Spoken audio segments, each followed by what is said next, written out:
ආයුබෝවන් හැමදෙනාම පිළිගන්නවා පංකජ නාලිකාවට. අද අපි කතා කරන්නේ අපෝහක තාරකණය සම්බන්ධයෙන්. මේක බුද්දිස්ට් ලොජික් එකක්. අපි එදිනදා ජීවිතයේදී ඕනු දෙයක් දිහා බලන්නේ හරි නැත්නම් වැරදි නැත්නම් තියනවා නැත්නම් නැහැ කියන අන්ත දෙකකින් විතරයි. ඒත් මීට වඩා අවුරුදු 2000කට කලින් බෞද්ධ දර්ශනය ලෝකය දිහා බලන්න මීට වඩා හුඟක් ගැඹුරු නම්‍යශීලී තර්ක ක්‍රමයක් ලෝකෙට හඳුන්වා දුන්නා. ඒක තමයි බෞද්ධ අපෝහක තර්කණය කියලා කියන්නේ. බටහිර තර්කයේ පියාවන ඇරිස්ටෝටල් කීවේ යම් දෙයක් එකම වෙලාවක පවතිනවා නොපවතිනවා කියන දෙක වෙන්න බෑ කියලා.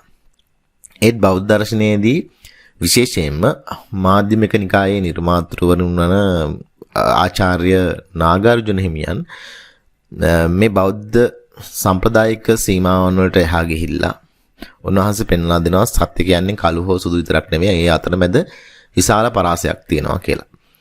බෞද්ධ අපෝහක තර්කණයේ තියෙන ලස්සනම සංකල්පය තමයි චතුස්කෝටිකය නැත්නම් සම්භාවිතාවන් හතරක් තියේ කියන කාරණාව.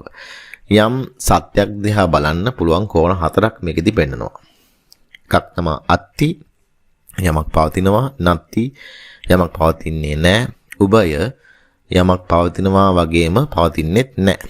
නොබය යමක් පවතින්නේ නැහැ නැත්නම් නොපවතින්නේ නැහැ. උදාහරණයක් විදිහට ගත්තාම රැල්ලක් ගැන හිතන්න. රැල්ලක් කියන්නේ මොහොතෙන් වෙන්නුණු තනි දෙයක්ද? ඇත්තටම නැහැ.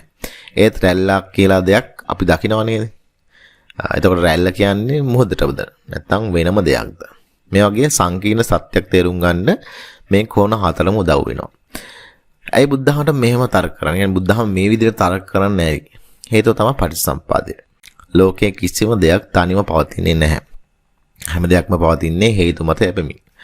නාගාර්ජුන හිමියන් කීවේ යම් දෙයක් මත යැපෙනවා නම් මේ දෙයට ස්වයං පැවැත්මක් නැහැ. ඒ කියන්නේ ශුන්‍යයි.